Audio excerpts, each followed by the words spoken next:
Hi மக்களே, எல்லாரும் எப்படி இருக்கீங்க? இன்னைக்கு நான் உங்களுக்காக 2025ல் இப்போ புதுசா ரிலீஸ் ஆன இன்ட்ராகேஷன் அப்படின்னு சொல்லிட்டு ஒரு இந்தி படம் கொண்டு வந்திருக்கேன். இந்த படத்துல ஒரு ஜட்ஜையே யாரோ கொலை பண்ணிடுறாங்க. இந்த ஜட்ஜை யாரா கொலை பண்ணா அப்படின்னு சொல்லிட்டு நம்ம ஹீரோ விசாரிக்க ஆரம்பிக்கிறாரு. விசாரிச்சு என்ன கண்டுபிடிச்சாரு, யார் அந்த குற்றவாளி, என்ன அந்த ட்விஸ்ட் அப்படின்னு சொல்லிட்டு படத்துடைய இன்வெஸ்டிகேஷன் தாறுமாறா இருக்கும். பொறுமையா உட்காந்து முழுசா பாருங்க. இந்த படம் பார்த்து முடிக்கும் போது நல்லா இருக்கு அப்படின்னு சொல்லிட்டு ஃபீல் ஆகும். சரி வாங்க இந்த படத்தை டீடைலா பார்க்கலாம். அதுக்கு முன்னாடி மறக்காம நம்ம சேனலை சப்ஸ்கிரைப் பண்ணிக்கோங்க. பக்கத்துல வர பெல்லையும் கிளிக் பண்ணிக்கோங்க. நம்ம மிஸ்டர் விக்னேஷ் வாலெட்ல புதுசா ஒரு லேடிஸ் வாலெட் லான்ச் பண்ணிருக்க மக்களே. மொத்தமா 20 கலர் 20 மாடல்ல வரும். லான்ச்சிங் ஆஃபரா 999 கிடையாது, 799 மட்டும் தான். 3 நாளைக்கு மட்டும் இந்த ஆஃபர்ல கொடுக்க போற மக்களே. ஃபர்ஸ்ட் கமெண்ட்ல லிங்க் இருக்கு, எனக்கு மெசேஜ் பண்ணுங்க, நான் உங்களுக்கு உடனே ரிப்ளை பண்றேன், ஆர்டரும் கொடுக்குறேன். இந்த படத்துடைய ஸ்டார்டிங் சீன்லயே ஒரு வீட்ல ஒரு நபரை காமிக்கிறாங்க. அவரு சும்மா படுத்துக்கிட்டு இருக்காரு அப்படின்னு சொல்லிட்டு பார்த்தா அவரு இறந்து கிடக்குறாரு மக்களே. அவரை யாரோ கொலை பண்ணி போட்டாங்க போல. இப்ப அப்படியே எங்க சீனை கட் பண்ணி நம்ம ஹீரோவை காமிக்கிறாங்க. ஏதோ பாழடைஞ்சு போன பில்டிங் மாதிரி இருக்கு. அங்க உட்கார்ந்துட்டு இந்த கொலையில என்னமோ மர்மம் இருக்கு, இந்த சாவுல கண்டிப்பா ஏதோ ஒரு மிஸ்ட்ரி இருக்கு, அதை கண்டுபிடிக்காம விடமாட்டேன் அப்படின்னு சொல்லிட்டு நம்ம ஹீரோ அவருக்கு அவரே பேசிக்கிட்டு இருக்கும் போது அங்க பன்ஷிலால் அப்படின்னு சொல்லிட்டு ஒரு குல்லா போட்டவர் வராரு. இறந்து போனவர் யாரு அப்படின்னா ஒரு ரிட்டையர்டு ஜட்ஜி. அந்த ஜட்ஜி கிட்ட ஒர்க் பண்ணவர் தான் இந்த பன்ஷிலால். உள்ளுக்குள்ள வரும்போது லைட் ஆன் பண்ணிட்டு உங்க போனை ஆஃப் பண்ணி வச்சுட்டு உள்ளுக்குள்ள வாங்க, நான் கேக்குற எல்லா கேள்விக்கும் பொய் சொல்லாம உண்மையை சொல்லணும், என்ன இந்த இடத்துக்கு நீங்க தான் வர வச்சிருக்கீங்க அப்படின்னும் போது எனக்கு என்ன தெரியுமோ எல்லாமே நான் சொல்றேன் அப்படின்னு சொல்லிட்டு உள்ளுக்குள்ள வந்து உட்கார்றாரு. உங்களுக்கும் அந்த ஜட்ஜிக்கும் எப்படி பழக்கம் அப்படின்னு சொல்லிட்டு கேட்கும் போது நான் 45 வருஷமா அவரு கூட பழகிட்டு இருக்கேன், அவருடைய வேலைக்காரன் அப்படின்னு கூட சொல்ல முடியாத அளவுக்கு என்ன நல்லாவே பாத்துக்கிட்டாரு. பன்ஷிலாலுடைய அப்பா அந்த ஜட்ஜோடைய அப்பா கிட்ட வேலை பார்த்திருப்பாரு. அப்படி வேலை பார்க்கும்போது அந்த ஜட்ஜோடைய அப்பா ஜட்ஜையும் சரி இந்த பன்ஷிலாலையும் சரி ஒரே டைம்ல ஒரே ஸ்கூலுக்கு அனுப்பிச்சு வச்சிருக்காரு. ஜட்ஜி படிச்சு நல்ல பெரிய ஜட்ஜ் ஆயிட்டாரு. இவருக்கு சரியா படிப்பு வராம அந்த ஜட்ஜிக்கு அசிஸ்டன்ட் மாதிரி வீட்டு வேலைக்கார மாதிரி மத்த எல்லா வேலையும் பார்த்துட்டு வந்திருக்காரு. இந்த மாதிரி எல்லா கதையும் சொல்லி முடிக்கும் போது சோ அதனாலதான் கொலை பண்ணிட்டீங்களா, அவரு படிச்சு பெரிய ஜட்ஜ் ஆயிட்டாரு, நீ வந்துட்டு வேலைக்காரன் ஆயிட்டேன் அப்படின்னு சொல்லிட்டு கொலை பண்ணிட்டியான்னு கேட்கும் போது சத்தியமா நான் கொலையெல்லாம் பண்ணல, என்னை என்னைக்குமே அவரு வேலைக்கார மாதிரி நடத்தவே இல்ல, சொல்ல போனா அந்த ஜட்ஜோடைய பெஸ்ட் ஃப்ரெண்டு நான் தான், எனக்கும் அவரு தான் பெஸ்ட் ஃப்ரெண்டு அப்படின்னு சொல்லிட்டு இந்த விஷயம்லாம் சொல்லும் போது கடைசியா ஜட்ஜ நீ எப்படி எங்க பார்த்த அப்படின்னு சொல்லிட்டு கேட்கும் போது கடைசியா இவரு வேலையெல்லாம் முடிச்சுட்டு வீட்டுக்கு போலான்னு பார்க்கும்போது போயிட்டு சரக்கு வாங்கிடுவான் அப்படின்னு சொல்லியிருக்காரு. இவரும் போயிட்டு சரக்கு வாங்கிட்டு வந்துட்டு குடிச்சிட்டு ஜாலியா பேசிட்டு அதுக்கப்புறமா பன்ஷிலால் கிளம்பி வீட்டுக்கு போயிருக்காரு. அடுத்த நாள் காலையில பார்க்கும்போது இறந்து போயிட்டாரு அப்படின்னு சொல்றாங்க. நீங்க எல்லாரும் கொலை பண்றீங்க அப்படின்னு சொன்னாலும் அவரு ரொம்ப ரொம்ப நல்ல மனுஷன், அவரை யாரு கொலை பண்ண போறா,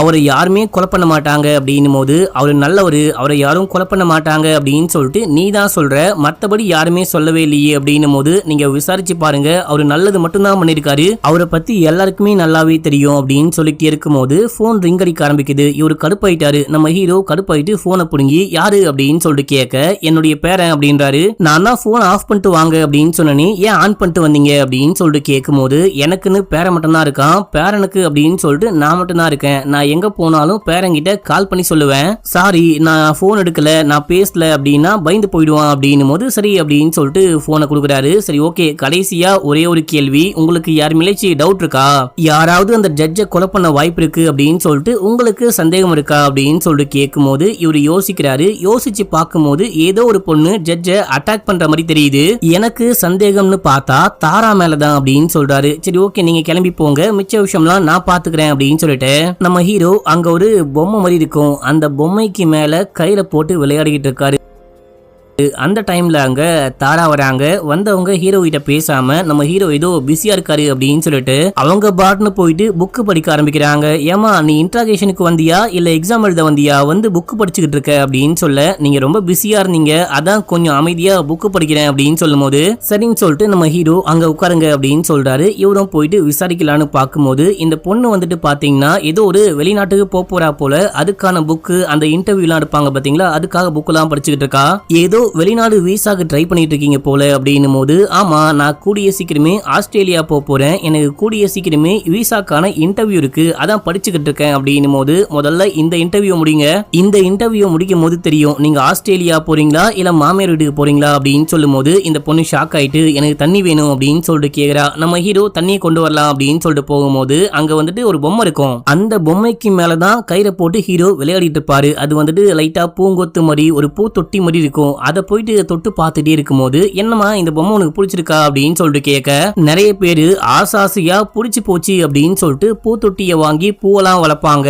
ஆனா கொஞ்சம் கூட பாவமே பார்க்காம அந்த பூவை பூத்தொட்டில இருந்து அவங்களே பிரிச்சிருவாங்க.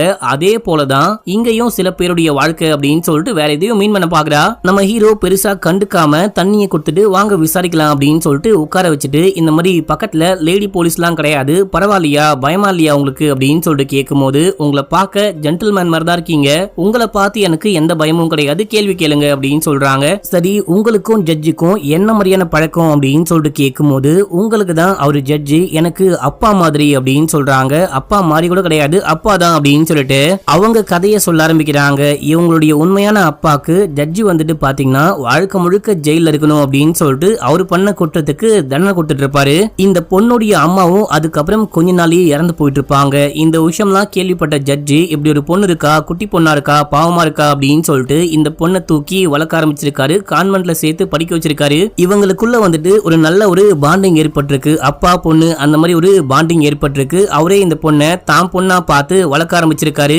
வார இறுதி நாட்கள்ல யூசுப் பாய் தான் வந்து என்ன பிக்கப் பண்ணி அப்பா கிட்ட கூட்டிட்டு போவாரு சனி ஞாயிறு. அதுக்கப்புறம் எப்பெல்லாம் ஸ்கூல் லீவோ அப்பா கூட தான் டைம் ஸ்பெண்ட் பண்ணுவேன் அப்படின்னு சொல்ல, யாரு யூசுப் பாய் அப்படின்னு சொல்லிட்டு கேட்க, அவரு தான் அப்பாவுடைய கார் டிரைவர் அப்படின்னு சொல்றாங்க. அது மட்டும் இல்லாம அப்பா என்ன ரொம்ப ரொம்ப நல்லா பாத்துப்பாரு, கடைசியா கூட எனக்கு உடம்பு சரியில்லாம போனதுக்கு அப்புறமா அப்பா என்ன ரொம்பவே நல்லா பாத்துக்கிட்டாரு அப்படின்னு சொல்ல, அப்படி பாத்துக்கிட்ட அப்பாவை கொஞ்ச நாளாவே தனியா விட்டு போயிட்டீங்க போல, எதுக்காக அவரை பார்க்கவே வரல, ரொம்ப நாளா மீட் பண்ணவே இல்லை அப்படின்ற மாதிரி கேள்விப்பட்டேன், ஏன் அப்படின்னு சொல்லிட்டு கேட்க, திடீர்னு அப்பாக்கும் எனக்கும் சின்ன மனஸ்தாபம், அதான் பிரிஞ்சு தனியா போயிட்டேன், மத்தபடி எங்களுக்குள்ள பெரிய பிரச்சனையோ சண்டையோ ஒண்ணுமே கிடையாது அப்படின்னும் போது, சரி ஓகே சண்டைக்கு அப்புறமா எப்பயாச்சும் மீட் பண்ணீங்களான்னு கேட்கும் போது, நடுவுல ஒரு வாட்டி ஆன்டிக்கு உடம்பு சரியில்லை அப்படின்னு சொல்லிட்டு பார்க்க போனேன் அப்படின்றாங்க. பொய் சொல்லாதீங்க, நடுவுல நீங்க ஆன்டிய பார்க்க போல, ஆன்டிக்கு உடம்பு சரியில்லை அப்படின்னு பார்க்க போல, ஜட்ஜ் வந்துட்டு 50 லட்சம் மதிப்புள்ள ஏதோ ஒரு ப்ராப்பர்ட்டியை வாங்கலாம் அப்படின்னு சொல்லிட்டு இருந்திருக்காரு. அந்த டைம்ல தான் அது என்ன ப்ராப்பர்ட்டி, அந்த காசையோ இல்ல அந்த ப்ராப்பர்ட்டியோ ஆட்டைய போட முடியுமா அப்படின்னு சொல்லிட்டு பார்க்கலான்னு போயிருக்கீங்க.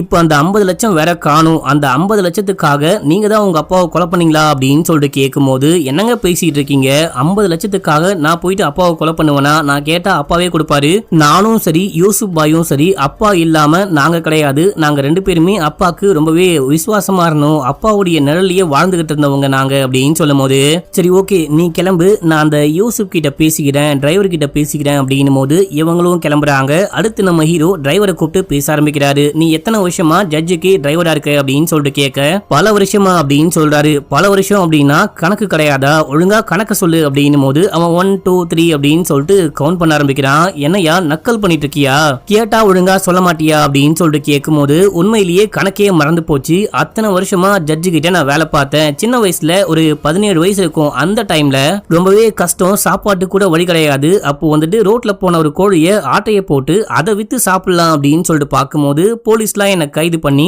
ஜட்ஜு கிட்ட கூட்டு போனாங்க. ஏன் அப்படின்னா அந்த கோழி ஜட்ஜுக்கு சொந்தமான கோழி, ஜட்ஜி என்கிட்ட ஏன்டா கோழி ஆட்டைய போட்ட அப்படின்னு சொல்லிட்டு கேட்கும் போது, பசி சாப்பிட காசு கிடையாது, சாப்பாடும் கிடையாது, என்ன பார்த்துக்கவும் யாரும் கிடையாது அப்படின்னும் போது, அப்போ பாவப்பட்ட ஜட்ஜி, உனக்கு வண்டி ஓட்ட தெரியும் அப்படின்னா என்கிட்டயே டிரைவரா ஜாயின் பண்ணிக்கோ, நான் உனக்கு சம்பளமும் கொடுக்குறேன், சாப்பாடும் கொடுக்குறேன், தங்க இடமும் கொடுக்குறேன் அப்படின்னு சொன்னாரு. அதை விட ஒரு மனுஷனுக்கு என்ன வேணும் அப்படின்னு சொல்லிட்டு அவரு கூடயே வாழ ஆரம்பிச்சிட்டேன், இதுதான் என்னுடைய கதை அப்படின்னு சொல்லும் போது, சரி ஓகே இப்போ நீ எங்க இருக்க அப்படின்னு சொல்லிட்டு கேட்க, பீகார்ல இருக்கேன் அப்படின்னு சொல்றாரு. மனைவியை பாத்துக்க மனைவி கூடியே இருக்கணும் அப்படின்னு சொல்லிட்டு பீகாருக்கு போயிட்டாராம். அப்புறம் எப்ப கிளம்பி மறுபடியும் ஐயாவை பார்க்க வந்த அப்படின்னு சொல்லிட்டு கேட்கும் போது, நடுவுல ஐயா ஏதோ ப்ராப்பர்ட்டி வாங்க போறேன் அப்படின்னு சொல்லிட்டு கிளம்பினாரு. ஜார்க்கண்ட் வரைக்கும் கார் ஓட்டணும், என்ன வர சொல்லி ராஜா கிட்ட சொல்லி வர சொன்னாரு. அதுக்கப்புறம் தான் நான் கிளம்பி வந்தேன் அப்படின்னு. ராஜா யாரு அப்படின்னு சொல்லிட்டு கேட்கும் போது, ஐயாவுடைய கிளர்க்கு அப்படின்னு சொல்றாரு. சரி இந்த தாராக்கும் ஜட்ஜுக்கும் உறவு எப்படி அப்படின்னு சொல்லிட்டு கேட்கும் போது, அவளை பத்தி மட்டும் பேசவே பேசாதீங்க, அவ ஒரு நம்பிக்கை துரோகி, கேவலமான பொண்ணு அப்படின்னு சொல்லும் போது,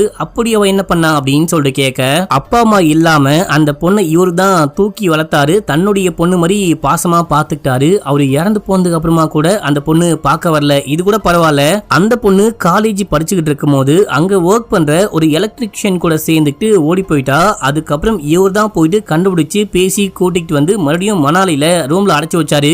ஏன்னா இந்த பொண்ணு தப்பான பாதையில தப்பான வழியில போயிடக்கூடாது அப்படின்னு சொல்லிட்டு தன்னுடைய பொண்ணை பாத்துக்க அப்பயும் ஒரு நல்ல அப்பாவா நடந்துக்கிட்டாரு. ஆனா அவளுக்கு நன்றியே கிடையாது அப்படின்னு சொல்லும் போது, சரி உனக்கு யாருமேலாச்சு டவுட் இருக்கா அப்படின்னு சொல்லிட்டு கேட்க, எனக்கு என்னமோ கிளர்க்கு ராஜன் தான் இந்த விஷயத்த பண்ணிருப்பானோ அப்படின்னு சொல்லிட்டு தோணுது. ஏன்னா அவன் மட்டும்தான் ஐயா கூடவே இருப்பான், ஐயாவுடைய ரொம்ப நம்பிக்கையான ஆளு, பல வருஷமா அவனும் ஐயா கூட இருக்கான் அப்படின்னு சொல்லும் போது, சரி ஓகே நீ கிளம்பு அப்படின்னு சொல்லிட்டு நம்ம ஹீரோ யோசிக்கிறாரு. ஒருவேளை ராஜன் தான் பண்ணிருப்பானா அப்படின்னு சொல்லிட்டு நம்ம ஹீரோவே யோசிக்க ஆரம்பிக்கிறாரு. இப்ப அப்படியே ராஜனை கூப்பிட்டு விசாரிக்க ஆரம்பிக்கிறாரு. நீ தான் உன்னுடைய ஐயாவை கொலை பண்ணியா அப்படின்னு சொல்லிட்டு கேட்கும் போது, நான் எதுக்காக ஐயாவை கொலை பண்ண போறேன் அப்படின்னு சொல்லிட்டு கேக்குறான். சரி ஓகே உனக்கும் ஐயாக்கும் எப்படி பழக்கம், நீ அவர்கிட்ட எப்படி வேலைக்கு வந்த அப்படின்னு சொல்லிட்டு கேட்கும் போது, இவர் வந்துட்டு ஏதோ ஒரு கார் மெக்கானிக்கா ஒர்க் பண்ணிட்டு இருந்தாராம். அப்போ காரை வந்து சரி பண்ணும் போது இவருடைய பேச்சு இவருடைய நடவடிக்கை எல்லாமே பிடிச்சு போயிட்டு வேலைக்கு ஜாயின் பண்ணிக்கோ அப்படின்னு சொல்லிட்டு கூண்டு போயிருக்காரு. அதுக்கப்புறம் வேற யாருக்கும் அசிஸ்டண்டா தான் வேலை பார்த்திருக்காரு. இவருடைய வேலையை ரொம்ப பிடிச்சு போக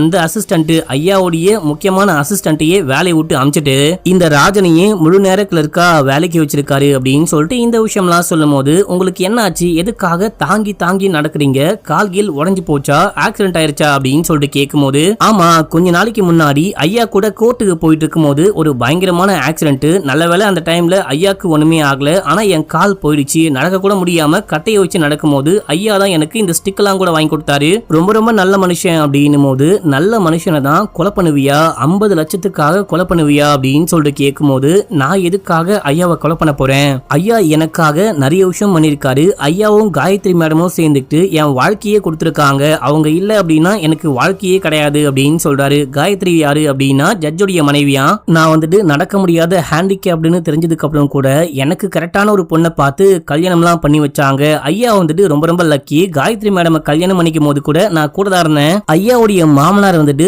ஜெர்மன்ல இருந்து ஒரு பயங்கரமான விலை உயர்ந்த காரை வாங்கி கொடுத்தாரு, காரும் ஐயாக்கு கிடைச்சு போச்சு. அதே டைம்ல காயத்ரி மேடமும் கிடைச்சு போயிட்டாங்க அப்படின்னு சொல்லிட்டு லைட்டா அப்படியே என்னுடைய ஆதங்கத்தையும் லைட்டா கொட்ட ஆரம்பிக்கிறான் அப்படின்னு சொல்லிட்டு காமிக்கிறாங்க. சோ அப்படின்னா பணத்துக்காக நீ உங்க ஐயாவை கொலை பண்ணலையா அப்படின்னு சொல்லிட்டு கேட்கும் போது, குருவையே ஒரு சிஷியை கொலை பண்ணுவானா, அவர் இல்ல அப்படின்னா எனக்கு வாழ்க்கையே கிடையாது, நான் எப்படி கொலை பண்ணுவேன் அப்படின்னு சொல்லிட்டு கேட்க, நீ கொலை பண்ணல அப்படின்னா வேற யாரு கொலை பண்ணுவா அப்படின்னு சொல்லிட்டு கேட்கும் போது, அந்த பன்சிலால் அதுக்கப்புறம் யூசுப் இவங்கள யாராவது கொலை பண்ணிருக்க வாய்ப்பு இருக்கு. அந்த பன்சிலால் வந்துட்டு அப்படியே நம்ம மனசே உருகிற மாதிரி கதை கதையா பேசுவான், அவன் நல்லவனா கெட்டவனான்னு கூட தெரியல, அவங்கள யாராவது தான் கொலை பண்ணிருக்க வாய்ப்பு இருக்கு அப்படின்னும் போது, ஆனா பன்சிலால் வந்துட்டு நீ தான் கொலை பண்ணிருக்க வாய்ப்பு இருக்கு அப்படின்னு சொன்னாரு அப்படின்னு சொல்ல, கண்டிப்பா நான் கிடையாது, அந்த ஆளு பொய் சொல்றாரு, பச்சையா பொய் புழுறான், நீங்க வேணா போயிட்டு அவங்கிட்டயே ஒழுங்கா விசாரிங்க, கண்டிப்பா அவனா கூட இருக்கலாம், இல்ல அப்படின்னா டிரைவரா இருக்கலாம் அப்படின்னு சொல்லிட்டு இவனும் இங்க இருந்து கிளம்ப நம்ம ஹீரோ அப்படியே லைட்டா வெளியே வந்து யோசிக்க ஆரம்பிக்கிறாரு. நடுவுல நம்ம ஹீரோ ஒரு விஷயம் கேட்டிருப்பாரு, என்ன அப்படின்னா அந்த வீட்டுக்குள்ள யாரும் கதவை உடைச்சிட்டு உள்ளுக்குள்ள வந்த மாதிரியே தெரியல, நீ மட்டும்தான் உள்ளுக்குள்ள போயிட்டு ஜட்ஜி கூட நல்லா பழகிறாளு, நீ தான் கொலை பண்ணியா அப்படின்னு சொல்லிட்டு கேட்க, கண்டிப்பா கிடையாது, நம்ம ஜட்ஜி நிறைய பேருக்கு தண்டனை கொடுத்திருக்காரு, அவங்கள யாராவது கூட கொலை பண்ணிருக்க வாய்ப்பு இருக்கு அப்படின்னு சொல்லிட்டு ஹீரோவையே குழப்பி விட்டு போயிருப்பாரு. அதை நம்ம ஹீரோ யோசிச்சுட்டே இருக்காரு. அதுக்கப்புறம் மறுபடியும் பன்சிலால பார்க்கலாம் அப்படின்னு சொல்லிட்டு கிளம்புனா, அவரு ஏதோ ஒரு இடுகாட்டுல பள்ளம் தோண்டிக்கிட்டு இருக்காரு. நீ என்னென்ன கதை சொன்ன, நீ சொன்ன கதையெல்லாம் உண்மையா அப்படின்னு சொல்லிட்டு செக் பண்ணி பார்க்கும்போது பல பொய்கள் இப்பதான் எனக்கு தெரிய வருது. இவரு கடைசியா செவ்வாய்க்கிழமை தான் நான் வந்துட்டு சரக்கு வாங்கி போய் கொடுத்துட்டு பேசிட்டு அதுக்கப்புறம் அங்க இருந்து கிளம்பி போயிட்டேன் அப்படின்னு சொல்லியிருப்பாரு. ஆனா செவ்வாய்க்கிழமை வந்துட்டு இவர் எங்கேயும் போன மாதிரியே நம்ம ஹீரோ விசாரிக்கும் போது தெரிய வரவே இல்ல.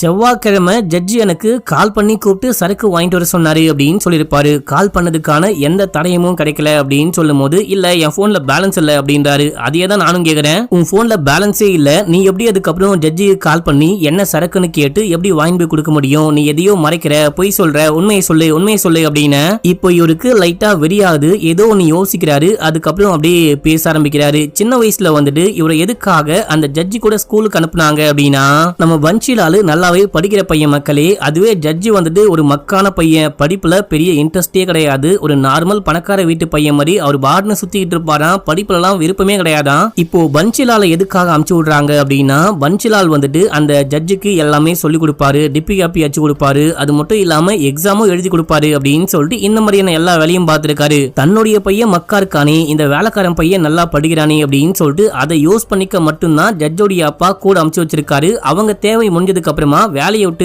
ஸ்கூலை விட்டு நிறுத்திட்டு இதுக்கப்புறம் நீதான் இந்த வீட்டுடைய செக்யூரிட்டி அப்படின்னு சொல்லிட்டு செக்யூரிட்டி வேலையெல்லாம் வாங்கியிருக்காங்க. இவருக்கு மனசே உடைஞ்சு போயிருக்கு. நீங்க இவ்வளவு மோசமானவனுங்களா அப்படின்னு சொல்லிட்டு பாக்குறாரு. அந்த செக்யூரிட்டி கார்டா வேலை வாங்கினாலும் இவர் வந்துட்டு மனுஷ மாதிரியே நடத்தாம ஒரு நாய் மாதிரி நடத்த ஆரம்பிச்சிருக்காங்க. கடைசியா நான் போயிட்டு ஜட்ஜை பார்க்கும்போது கூட ஆக்சுவலா பன்ஷிலாலுக்கு வந்துட்டு போலீஸ் ஆகணும் அப்படின்னு தான் ஆசை. நிறைய வாட்டி இந்த விஷயத்த ஜட்ஜு கிட்டயும் சொல்லிருப்பாரு. உன் மூஞ்ச பாரு, நீலாம் போலீஸ் ஆக தகுதியே கிடையாது. இந்த மாதிரி செக்யூரிட்டியா என் பின்னாடி நாய் மாதிரி வாலாட்டிட்டு வரதா நீலாம் லாக்கி அப்படின்னு சொல்லிட்டு குடிச்சிட்டு பேசும்போது இவரு கடுப்பாயிட்டு இருக்காரு. கையில வச்சிருந்த கட்டைய தூக்கி மண்டை மேலேயே ஓங்கி ஒரே போடு. அதுக்கப்புறம் தான் ஜட்ஜி இறந்து போயிருக்காரு. ஆமா, நான் தான் கொலை பண்ணேன். இப்போ என்ன உங்களால என்ன பண்ண முடியும்? எனக்கு எதிராக உங்ககிட்ட எந்த எவிடன்ஸும் கிடையாது அப்படின்னு சொல்ல, நீ கொலை பண்ணும் போது என்ன டைம் அப்படின்னு சொல்லிட்டு கேட்கும் போது 6 மணி, ஈவினிங் 6 மணி அப்படின்னு சொல்றாரு. அந்த டைம்ல வீட்டுல யாரெல்லாம் இருந்தா அப்படின்னு சொல்லிட்டு கேட்கும் போது தாரா இருந்தாங்க, கிச்சன்ல இருந்தாங்க அப்படின்னும் போது சரி ஓகேன்னு சொல்லிட்டு இவரு கிளம்பி தாராவை பார்க்க போறாரு. தாராவை போயிட்டு ஒரு இடத்துல மீட் பண்ணி 2 பேரும் தம் அடிச்சுட்டு அப்படியே பேச ஆரம்பிக்கிறாங்க. கடைசியா ஜட்ஜ எப்போ எத்தனை மணிக்கு பாத்தீங்க அப்படின்னு சொல்லிட்டு கேட்க, அவரு இறந்து போன அன்னைக்கு ஒரு 3 மணிக்கு நான் கிளம்பிட்டேன். ஆக்சுவலா அன்னைக்கு அப்பாவை பார்க்கலாம், சாப்பிட்டு அதுக்கப்புறம் வேலை கிடைச்ச விஷயத்த சொல்லிட்டு அங்கிருந்து கிளம்பலாம் அப்படின்னு சொல்லிட்டு பார்த்தேன். அப்பா சாப்பிட்டு போமா அப்படின்னு சொன்னாரு. நானும் சாப்பிட்டு அப்பா கூட பேசிட்டு ஒரு 3 மணிக்கா தான் கிளம்பி போனேன் அப்படின்னு. நீ 3 மணிக்கு கிளம்பி போனேன் அப்படின்னா அந்த செக்யூரிட்டி உன்னை எப்படி 6 மணிக்கு வீட்டுல வச்சு பார்க்க முடியும் அப்படின்னு சொல்லிட்டு கேட்கும் போது இல்லையே 6 மணிக்கெல்லாம் பார்த்திருக்க வாய்ப்பே கிடையாது அப்படின்னு சொல்லிட்டு மழுப்புறாங்க. பொய் சொல்லாதமா, நான் விசாரிச்சிட்டேன், நீ 6 மணிக்கு அங்கதான் இருந்திருக்க. 6 மணிக்கு அந்த வீட்டுல என்ன பண்ண அப்படின்னு சொல்லிட்டு கேட்கும் போது ஆமாமா நான் சொல்ல மறந்துட்டேன், போகும்போது பேகையும் முக்கியமான திங்ஸையும் மிஸ் பண்ணிட்டு போயிட்டேன் அப்படின்னு சொல்லிட்டு அதை கொண்டு போ வந்த, மத்தபடி ஒண்ணுமே இல்ல அப்படின்னு சொல்றாங்க.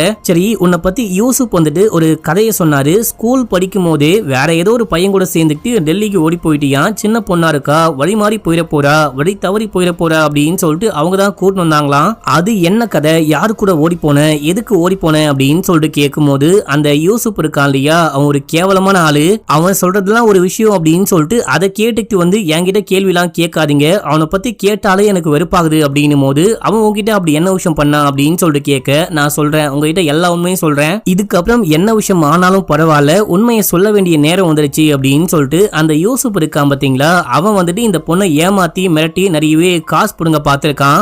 என்னால முடிஞ்ச வரைக்கும் கொடுத்தேன், முடியாத பட்சத்துக்கு நான் அப்படி பண்ணுவேன் இப்படி பண்ணுவேன் அப்படின்னு சொல்லிட்டு பிளாக்மெயில் பண்ணிட்டே இருந்தான் அப்படின்னும் போது எதுக்காக என்ன சொல்லி பிளாக்மெயில் பண்ணி காசு வாங்கினா அப்படின்னு சொல்லிட்டு கேட்கும் போது அந்த அப்பன், சாரி அப்பான்னு சொல்ல கூட நாக்கு கூசுது, அந்த ஜட்ஜ் இருக்காரு இல்லையா, அவரு வந்துட்டு ரொம்ப ரொம்ப கேவலமானவன், உலகத்திலேயே அவன் தான் கேவலமானவன், என்ன வந்துட்டு காப்பாத்தி கூட்டிட்டு வந்து நல்லபடியா வளர்க்குறான் அப்படின்னு சொல்லிட்டு பார்த்தா என்ன வந்துட்டு நாசம் பண்ண ஆரம்பிச்சான். சின்ன வயசுலயே பயங்கரமா அபியூஸ் பண்ணா, எனக்கு உடம்பு சரியில்லை அப்படின்னா கூட உடம்பு சூடா இருக்கான்னு தொட்டு பாக்குறேன் அப்படின்னு சொல்லிட்டு தப்பு தப்பா தொட்டு பார்ப்பான். அது மட்டும் இல்லாம 15 வயசுலயே என்ன கர்ப்பமாக்கிட்டான். அந்த டைம்ல தான் டெல்லிக்கு கூட்டிட்டு போயிட்டு அபார்ஷன் பண்ண பார்த்தாங்க. அப்போ நான் அங்கிருந்து ஓடி போகும்போது மறுபடியும் பிடிச்சி கூட்டிட்டு வந்து இவனும் சரி, அதாவது இந்த டிரைவர் இருக்கான் பாத்தீங்களா, டிரைவரும் சரி இந்த ஜட்ஜும் சரி 2 பேருமே மாத்தி மாத்தி இந்த பொண்ணு நாசம் பண்ணி 2வது வாட்டியா இந்த பொண்ணு பிரெக்னென்ட் ஆயிருக்கா. அந்த பிரெக்னென்ட்டையும் கலைச்சிருக்காங்க. நீ சின்ன வயசுலயே கர்ப்பமாயிட்ட இல்லையா, இந்த விஷயத்த வெளியே சொல்லிடுவேன் அப்படின்னு சொல்லிட்டு மிரட்டியே இந்த பொண்ணு கிட்ட காசு பறிச்சிருக்கா. மக்களே, இந்த பொண்ணு குளிக்க போனா கக்கூசுக்கு போனா கூட சும்மா விடாம அந்த ஜட்ஜி பின்னாடியே வந்து இந்த பொண்ணை ரேப் பண்ணுவாராம். அந்த எல்லா விஷயத்தையும் சொல்லி இந்த பொண்ணு கண் கலங்க, ஹீரோக்கு என்ன பேசுறது அப்படின்னே புரியல. சரி, கடைசியா அந்த ஆள் இறந்து போகும்போது என்ன விஷயமாச்சு, நீ அங்கதானே இருந்த, அன்னைக்கு அவரு கொலை செய்யப்படும் போது நீ ஒண்ணுமே பண்ணவே இல்லையா அப்படின்னு சொல்லிட்டு கேட்கும் போது நான் தான் அந்த ஆளை கொலை பண்ணேன், அப்படி இருக்கும் போது நான் எப்படி போயிட்டு தடுக்க முடியும் அப்படின்னு சொல்லிட்டு கேக்குறாங்க. என்னமா சொல்ற, நீ கொலை பண்ணீங்க அப்படின்னு சொல்லிட்டு பயங்கரமான ஷாக்கு. ஆமா, கடைசியா அந்த ஆளை மீட் பண்ணி இந்த மாதிரி எனக்கு ஆஸ்திரேலியால வேலை கிடைச்சிருச்சு, நான் கிளம்ப போறேன், அவ்வளவுதான், இதுக்கப்புறம் உன்னால என்ன எதுவுமே பண்ண முடியாது, நான் கிளம்புறேன் அப்படின்னு சொல்லிட்டு கிளம்பலான்னு பார்க்கும்போது அப்பயும் அந்த ஆளு சரி ஓகே கிளம்புறியா, கடைசியா ஒரே ஒரு வாட்டி என் கூட ஒன்னா இருந்துட்டு போ, அதுக்கப்புறம் வந்துட்டு நான் ஒன்னும் பண்ண மாட்டேன் அப்படின்னு சொல்லிட்டு அப்பயும் அபியூஸ் பண்ண ட்ரை பண்ணேன். இந்த பொண்ணு தடுக்கிறா, வேணா அப்படின்னு சொல்றா. அதையும் மீறி அந்த ஆள் ஃபோர்ஸ் பண்ண பார்க்கும்போது இந்த ஆளை ஃபோர்ஸ் பண்ணி புடிச்சு அங்க இருக்கிற ஒரு டேபிள்ல மண்டைய போட்டு இடிக்க அவ்வளவுதான் அந்த ஆள் காலி இறந்து போயிட்டு இருக்கான். இந்த விஷயம் தான் ஆச்சு, இப்படிதான் நான் கொலை பண்ணேன் அப்படின்னும் போது நீ ஏன் இந்த விஷயத்த வெளியே பிரஸ் மீடியா அப்படி இல்ல அப்படின்னா போலீஸ்ல போயிட்டு கம்ப்ளைண்டே கொடுக்கல அப்படின்னு சொல்லிட்டு கேட்க அந்த ஆள் வந்துட்டு இந்த ஊர்லயே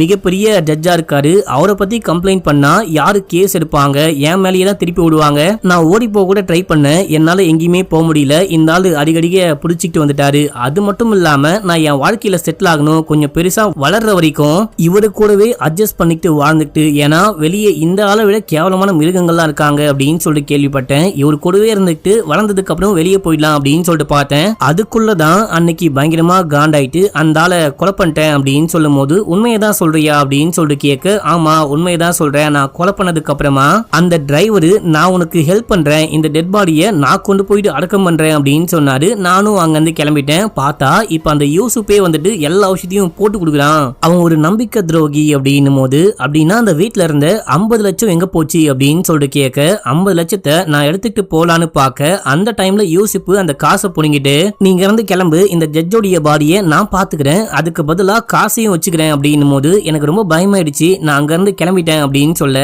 நம்ம ஹீரோக்கு தலையே வெடிக்குது. எங்கடா அந்த யூசுப் அப்படின்னு சொல்லிட்டு இங்க இருந்து கிளம்புறாரு. அவன் ஏதோ ஒரு மலைக்கு மேல வேற என்னமோ பண்ணிட்டு இருக்கான். அவனை பிடிச்சி மலைக்கு மேல இருந்து கீழே தள்ளி விட்டுருவேன், ஒழுங்கா உண்மையை சொல்லு. நான் போயிட்டு விசாரிச்சா ஆளுக்கு ஒவ்வொரு கதையை சொல்றீங்க. தாரா நான் தான் கொலை பண்ணேன் அப்படின்னு சொல்றா, செக்யூரிட்டி நான் தான் கொலை பண்ணேன் அப்படின்னு சொல்றாரு, நீ என்ன சொல்ல போற அப்படின்னு சொல்லிட்டு கேட்க நான் தான் கொலை பண்ணேன் அப்படின்றான். டேய் அப்படின்னா 3 பேரும் சேர்ந்து கொலை பண்ணீங்களான்னு கேட்க அந்த ஆள் ஒரு குடிகாரன், அதுவும் இல்லாம கேட்டு பைய ஒரே அடியில இறந்து போயிட்டான். அந்த ஆளை கொலை பண்ண எதுக்காக 3 பேரு என்ன வந்துட்டு கொலை பண்றதுக்காகவே காசு கொடுத்து அமுச்சு விட்டாங்க அப்படின்றான். யாரு அமுச்சு விட்டா அப்படின்னு சொல்லிட்டு கேட்கும் போது இவன் சின்ன வயசுல இருந்து என்ன விஷயமாச்சோ அந்த கதையெல்லாம் சொல்ல ஆரம்பிக்கிறான். சின்ன வயசுல இருந்தே இந்த ஜட்ஜுக்காக இல்லீகலான எல்லா வேலையும் பாக்குறது இந்த டிரைவர் தான் மக்களே. டிரைவரு தன்னுடைய வாழ்க்கை உயிர் அப்படின்னு சொல்லிட்டு எல்லாத்தையும் பணைய வச்சு வேலை பார்த்து காசை கொண்டு வந்து கொடுத்தா இவரு லீகலா எல்லாமே சப்போர்ட் பண்ணுவாரு. ஐ மீன் லீகலா இல்லீகலா சப்போர்ட் பண்ணுவாரு. இப்போ ஒரு விஷயத்துல 2 கோடி பணம் வருது அப்படின்னா ஆளுக்கு 1 கோடி அப்படின்னா இந்த ஆளுக்கு கணக்கு போடுவாரு. ஆனா அங்க கொண்டு போயிட்டு பணத்தை கொடுத்தவனே ஏதோ நாய்க்கு பிஸ்கெட் போடுற மாதிரி ஒரே ஒரு கட்டை மட்டும் தூக்கி போட இவரு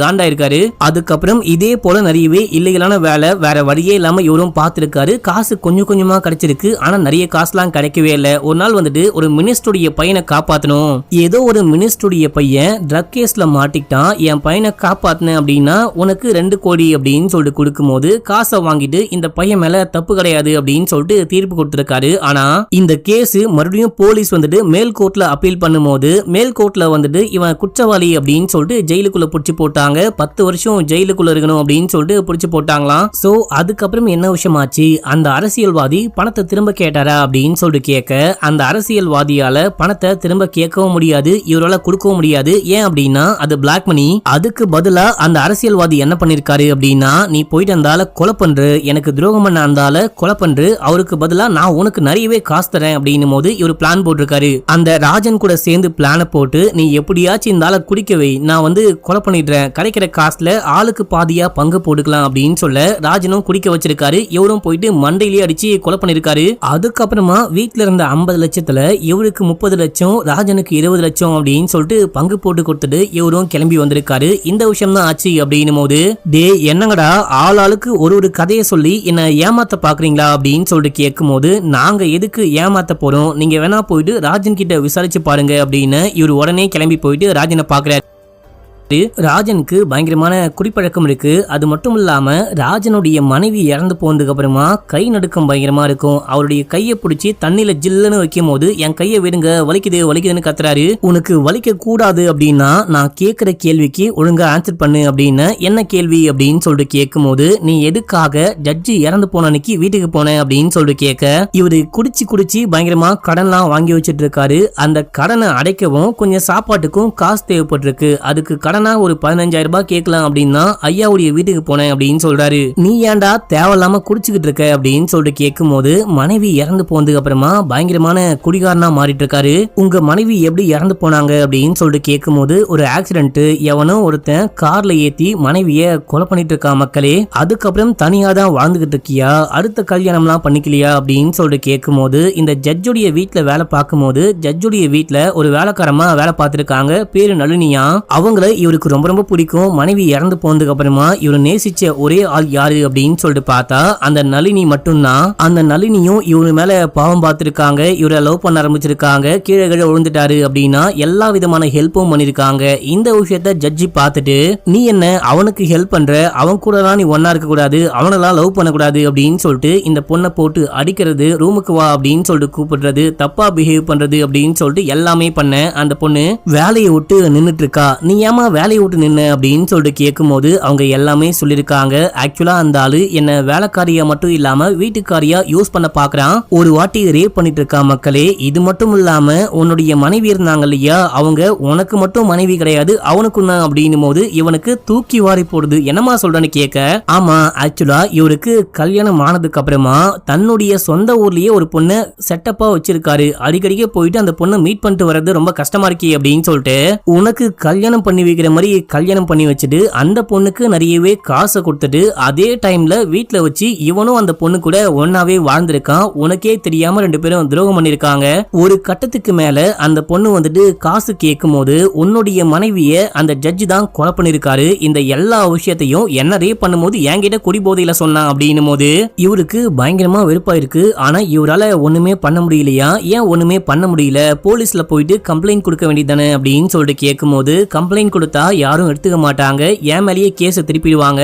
இந்த ஜட்ஜி எவ்வளவு கேவலமானவன் அப்படின்னா தன்னுடைய மனைவியவே எரிச்சு கொலை பண்ணவன், அதுவும் மனைவி 5 மாசமா பிரெக்னெண்டா இருக்கும் போது அதோட சேர்த்து எரிச்சு கொலை பண்ணவன் அப்படின்னு சொல்றாரு. ஆக்சுவலா இந்த ஜட்ஜோடைய மனைவி ஏதோ ஒரு தீ விபத்துல இறந்து போயிட்டாங்க அப்படின்னா கேஸ க்ளோஸ் பண்ணிருப்பாங்க. என் கண்ணால பார்த்தேன், மனைவி வந்துட்டு இந்த சட்டப்பை பத்தி எல்லாம் தெரிஞ்சுக்கிட்டு கேக்குறாங்க அப்படின்னு சொல்லிட்டு கொலை பண்ணிட்டான். என்னால ஒண்ணுமே பண்ண முடியல, நீ இந்த விஷயத்த வெளியே போயிட்டு யார்ட்டையாச்சும் சொன்ன அப்படின்னா நீ தான் இந்த கொலையை பண்ண அப்படின்னு சொல்லிட்டு கேஸ உன் பக்கமா திருப்பி விட்டுருவேன், என்னை எதிர்த்து நீ ஒண்ணுமே பண்ணக்கூடாது அப்படின்னு சொல்லிட்டு மிரட்டி வச்சுட்டான். என்னாலையும் ஒண்ணுமே பண்ண முடியல. அது மட்டும் இல்லாம கடைசியா அன்னைக்கு வந்துட்டு குடிச்சு நிறைய கடன் ஆயிடுச்சு, கொஞ்சமா காசு கேட்கலாம் அப்படின்னு சொல்லிட்டு போகும்போது அன்னைக்கும் என்ன அசிங்கசியமா பேசினா.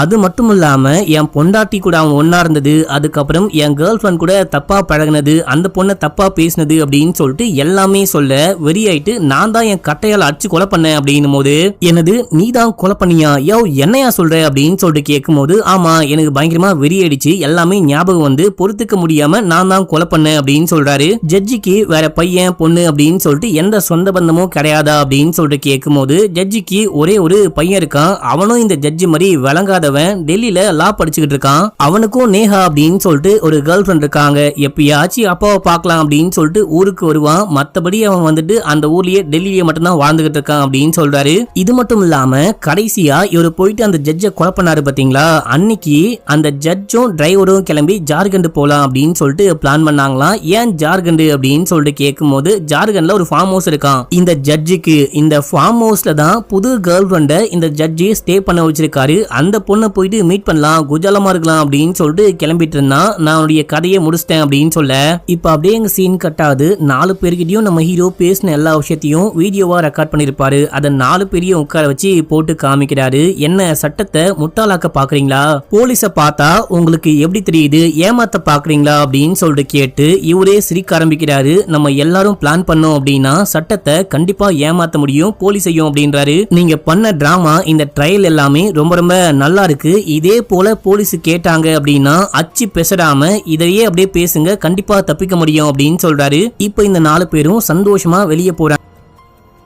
வெளியே போனவங்க மாத்தி மாத்தி பேசிக்கிறாங்க. முதல்ல இந்த பொண்ணு என்ன சொல்றா அப்படின்னா நான் போயிட்டு ஒத்துக்கிறேன், நீங்க 3 பேரும் தப்பிச்சிருங்க, என்ன இருந்தாலும் அபியூஸ் பண்ணும்போது நீங்க தான் காப்பாத்துனீங்க, நீங்க மட்டும் இல்ல அப்படின்னா நான் எப்பயோ தற்கொலை பண்ணி இறந்து போயிருப்பேன் அப்படின்னும் போது ஏமா நீ அந்த மாதிரி பேசாதம்மா, உனக்கு வந்துட்டு வாழ்க்கை இருக்கு, நீ வெளிநாடு கிளம்பு, நான் பாத்துக்கிறேன், நான் தான் அந்த ஆளால ரொம்ப ரொம்ப பாதிக்கப்பட்டிருக்கேன் அப்படின்னு சொல்லிட்டு டிரைவர் சொல்லும் போது இல்ல உனக்கு மனைவி இருக்காங்க, நீ கிளம்பி ஜார்க்கண்ட் போ, நான் பாத்துக்கிறேன் அப்படின்னு சொல்லிட்டு செக்யூரிட்டி சொல்றாரு.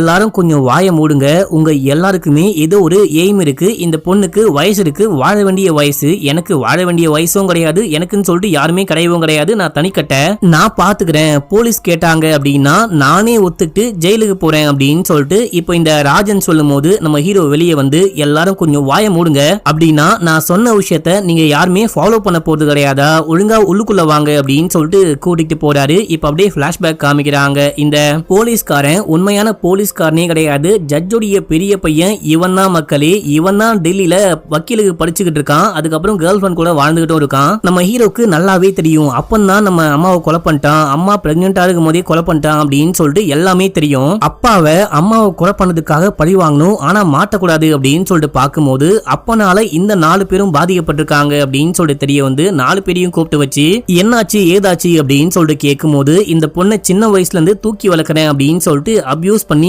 கர்ப்பமாக்கி இருக்கான். செக்யூரிட்டியோட வாழ்க்கையில விளையாடி இருக்கான், ராஜனுடைய வாழ்க்கையவே நாசம் பண்ணிருக்கான். அண்ட் டிரைவரை கூடவே வச்சுக்கிட்டு இல்லீகலான வேலைகள்லாம் யூஸ் பண்ணிட்டு காசையே கொடுக்காம விட்டுருக்கான் அப்படின்னு சொல்லிட்டு இந்த விஷயம்லாம் விசாரிச்சு தெரிஞ்சுக்கிறாரு. நம்ம எல்லாருமா பிளான் பண்ணி அந்த ஆளை கொலை பண்ணலாம், ஆனா மாட்டக்கூடாது. ஒருவேளை போலீஸ் நம்மள விசாரிக்கிறாங்க அப்படின்னா இந்த மாதிரி தான் பேசணும் அப்படின்னு சொல்லிட்டு ஹீரோ ட்ரைனிங் கொடுத்திருப்பாரு. நம்ம ஹீரோ தான் வக்கீலாச்சே, இந்த மாதிரி பேசுங்க தப்பிச்சிடலாம், மேபி நீங்க மாட்ட மாதிரி இருந்தா கூட நான் வந்துட்டு வேற ஒரு நல்ல வக்கீலா வச்சு உங்களை வெளியே கொண்டு வரேன். நீங்க பேசும்போது போலீஸே குழம்பி போகணும், போலீஸ் கோர்ட்டுக்கு வந்து இந்த விஷயம் சொல்லும் போது போலீஸ் தான் ஒத்துக்க வச்சாங்க, போலீஸ் தான் கட்டாயப்படுத்தி ஒத்துக்க வச்சாங்க அப்படின்னு சொன்னீங்க அப்படின்னா ஈஸியாவே தப்பிச்சிட முடியும் அப்படின்னு சொல்லிட்டு அவருடைய எல்லா பிளானையும் சொல்றாரு. இது மட்டும் இல்லாம எல்லாரும் வாழ்க்கையில செட்டில் ஆக ஆளுக்கு 2 கோடி பணம் தராராம். மேபி யாராவது ஜெயிலுக்குள்ள போற மாதிரி இருந்தா, இந்த கொலை கேஸ்ல போற மாதிரி இருந்தா அவங்களுக்கு மட்டும் 10 கோடியை கொடுக்குறாராம். அது மட்டும் இல்லாம எப்படியாச்சும் என் மொத்த சொத்தும் போனாலும் பரவாயில்ல அப்படின்னு சொல்லிட்டு உங்களை காப்பாத்துவேன், காப்பாத்தாம விட மாட்டேன் அப்படின்னு சொல்லிட்டு பிராமிஸும் பண்றாரு. இப்ப அப்படியே ரியல் டைம்ல காமிக்கிறாங்க. 4 பேரையும் உள்ளுக்குள்ள கூட்டிட்டு போயிட்டு நான் சொன்ன விஷயத்த நீங்க இன்னும் புரிஞ்சுக்கவே இல்லையா, என்னையும் நம்பவே இல்லையா அப்படின்னு சொல்லிட்டு கேட்கும்போது நம்புறேன் அப்படின்னு சொல்றாங்க. நம்புறீங்க அப்படின்னா நான் சொன்ன மாதிரி இப்போ பிராக்டிஸ் பண்ண மாதிரி போலீஸ் கிட்ட போயிட்டு பேசுங்க, மத்த எல்லா விஷயத்தையும் நான் பாத்துக்கிறேன் அப்படின்னு சொல்லிட்டு அம்மாவை நினைச்சு கண் கலங்குறாரு. மறுநாள் காலையில பிரஸ் மீடியா போலீஸ் ஃபாரன்சிக் அப்படின்னு சொல்லிட்டு எல்லாரும் வந்துட்டாங்க. டெட் பாடியா ஜட்ஜி உழுந்து கிடக்குறாரு. அதுக்கப்புறம் போலீஸ்லாம் வந்து செக் பண்றாங்க. என்னாச்சு அப்படின்னு சொல்லிட்டு கேட்கும்போது தலையில பயங்கரமா காயம் பட்டிருக்கு, எதையோ வச்சு அடிச்சு கொலை பண்ணிருக்காங்க, போஸ்ட் மார்ட்டம் முடிஞ்சாதான் என்ன ஏதுன்னு சொல்ல முடியும் அப்படின்னும் போது எல்லாரையும் சுத்தி முத்தி பாக்குறாரு. உண்மையான போலீஸ் உள்ளுக்குள்ள போயிட்டு ஹீரோவை பார்த்து நீங்க இப்பதான் ஊர்ல இருந்து வந்தீங்களா அப்படின்னு சொல்லிட்டு கேட்கும்போது ஆமா அப்படின்றாரு. சின்ன வயசுல இருந்து நான் அப்பாவை பிரிஞ்சு படிப்பு படிப்பு அப்படின்னு சொல்லிட்டு இருந்துட்டேன், இப்போ அப்பா கூட வாழலாம் அப்படின்னு சொல்லிட்டு பார்க்கும்போது அநியாயமா யாரோ அப்பாவை கொலை பண்ணிட்டாங்க அப்படின்னும் போது நீங்க கவலைப்படாதீங்க, அந்த கொலைகாரன் யாருன்னு கண்டுபிடிக்காம நான் ஓய மாட்டேன், உங்களுக்கு யார் மேலேச்சு சந்தேகம் இருக்கா அப்படின்னு சொல்லிட்டு கேட்க எனக்கு யாரு மேலேயுமே சந்தேகமே கிடையாது, ஏன்னா அப்பாவை பத்தி ஒண்ணுமே தெரியாது அப்படின்றாரு. அப்படியே உள்ளுக்குள்ள போயிட்டு யாரெல்லாம் இந்த ஜட்ஜி கூட நல்லாவே பழகுவாங்க அப்படின்னு சொல்லிட்டு கேட்கும்போது இந்த 4 பேர் தான் நல்லா பழகுவாங்க. முக்கியமா இந்த பொண்ணை எங்க அப்பா தூக்கி வளர்த்தாரு அப்படின்னு சொல்லிட்டு ஹீரோ சொல்லும் போது அப்படியே சுத்தி முத்தி பாக்குறாரு. எல்லாத்தையும் பார்த்துட்டு இந்த போலீஸ் வந்துட்டு ஜட்ஜிக்கு யாரோ கடைசியா நெட்ல கால் பண்ணிருக்காங்களா, ஒரு இன்டர்நெட் கால் வந்திருக்கான், அது யாரு பண்ணா அப்படின்னு சொல்லிட்டு இது வரைக்கும் போலீஸால கண்டே பிடிக்க முடியல, உங்கள யாராவது பண்ணீங்களா அப்படின்னு சொல்லிட்டு 4 பேரையும் கேட்கும்போது 4 பேருமே இல்ல அப்படின்னு சொல்றாங்க. இப்போ முதல்ல இந்த செக்யூரிட்டிய தனியா கூட்டிட்டு போயிட்டு பேச ஆரம்பிக்கும் போது நம்ம ஹீரோ இதை இந்த செக்யூரிட்டி ஸ்டார்டிங்ல வந்து எப்படி பேச ஆரம்பிச்சாரோ அச்சு பேசாம அதே நடிப்போட அதே கண்ணீரோட பேச ஆரம்பிக்கிறாரு. ஹப்பாடா நம்ம எப்படி சொல்லி கொடுத்தோமோ அதே மாதிரியே பேச ஆரம்பிக்கிறாங்க, கண்டிப்பா நம்ம தப்பிச்சுக்கலாம் அப்படின்னு சொல்லிட்டு நம்ம ஹீரோ போயிட்டு அம்மாவுடைய படத்தை பார்த்து ஃபீல் பண்றாரு. இப்பதான் நமக்கு ஆக்சுவலா எப்படி கொலை பண்ணாங்க அப்படின்னு சொல்லிட்டு காமிக்கிறாங்க. ஒரு வாட்டர் கேன்ல ஓட்டையை போட்டு அதுல குச்ச சொருவி தண்ணியும் ஊத்தி அந்த வாட்டர் கேன்குள்ள இருக்க தண்ணி வந்துட்டு கட்டியாகிற அளவுக்கு ஃப்ரீசர்ல வச்சு ஃப்ரீஸ் பண்ணிருக்காங்க. அதுக்கப்புறமா அந்த கைப்பிடிய வந்துட்டு நாங்களும் கொலை பண்றோம் அப்படின்ற மாதிரி இந்த 4 பேரும் நம்ம ஹீரோவும் சேர்ந்துட்டு கைப்பிடியில கைய வைக்கிறாங்க. ஆனா நம்ம ஹீரோ தான் கைப்பிடிய பிடிச்சு இவங்க தயார் பண்ண இந்த சுத்தியல் மாதிரி ஒரு விஷயத்த கையோட கொண்டு போறாரு. போயிட்டு எல்லாரும் இந்த ஜட்ஜ பார்க்கும்போது ஜட்ஜி திரும்பி பாக்குறாரு. அப்ப நம்ம ஹீரோ அந்த வாட்டர் கேனால அவங்க செஞ்ச சுத்திய பயன்படுத்தி ஓங்கி ஒரே போடு, அவ்வளவுதான் ஜட்ஜு காலி, ஜட்ஜை இப்படிதான் கொலை பண்ணிருக்காங்க. இதையெல்லாம் யோசிச்சுட்டு அழுகிற மாதிரி ஹீரோ சீன் போட்டுக்கிட்டு இருக்கும் போது அங்க வந்த போலீஸ் அதிகாரி நாங்க வந்துட்டு டெட் பாடிய கையோடு கொண்டு போறோம், போஸ்ட் மார்ட்டம்லாம் முடிஞ்சோனே என்ன விஷயம்னு சொல்றோம், மறுபடியும் நம்ம மீட் பண்ணலாம் அப்படின்னு சொல்லிட்டு அந்த போலீஸ் அங்கிருந்து கிளம்பும் போது இதோட இந்த படத்தோடைய ஸ்டோரியும் முடிக்கிறாங்க. படம் முடியும் போது ஜஸ்டிஸ் டெலிவர்ட் அப்படின்னு சொல்லிட்டு போட்டிருப்பாங்க. இந்த படம் உங்களுக்கு பிடிச்சதா இல்லையா அப்படின்னு சொல்லிட்டு மறக்காம கீழே கமெண்ட் பண்ணுங்க. இன்னமும் நம்ம சேனலை சப்ஸ்கிரைப் பண்ணாம பாக்குறீங்க அப்படின்னா மறக்காம பண்ணிக்கோங்க, பெல்லையும் கிளிக் பண்ணிக்கோங்க. அண்ட் நம்ம மிஸ்டர் விக்னேஷ் வாலெட்ல நிறையவே பேக் பெல்ட் அதுக்கப்புறம் வாலெட்லாம் வித்துக்கிட்டு இருக்க மக்களே எல்லாமே பியோர் லெதர். உங்களுக்கு பிடிச்சவங்களுக்கு கிஃப்ட் பண்ணோம் அப்படின்னா நீங்க வந்துட்டு வாலெட்ல பேர் போட்டோ இல்ல அப்படின்னா அவங்க போட்டோ போட்டோ கொடுக்கலாம். வாழ்க்கை முழுக்க மறக்க மாட்டாங்க. குறைஞ்சது 5-6 வருஷமாச்சு அந்த வாலெட்டை யூஸ் பண்ண முடியும். உங்களுக்கு வேணும் அப்படின்னா ஃபர்ஸ்ட் கமெண்ட்ல லிங்க் இருக்கு, அதை கிளிக் பண்ணி வாட்ஸ்அப்ல எனக்கு எனக்கு ஒரு ஹாய்னு மட்டும் மெசேஜ் பண்ணுங்க, நானே ரிப்ளை பண்றேன். ஓகே மக்களே, பாய்.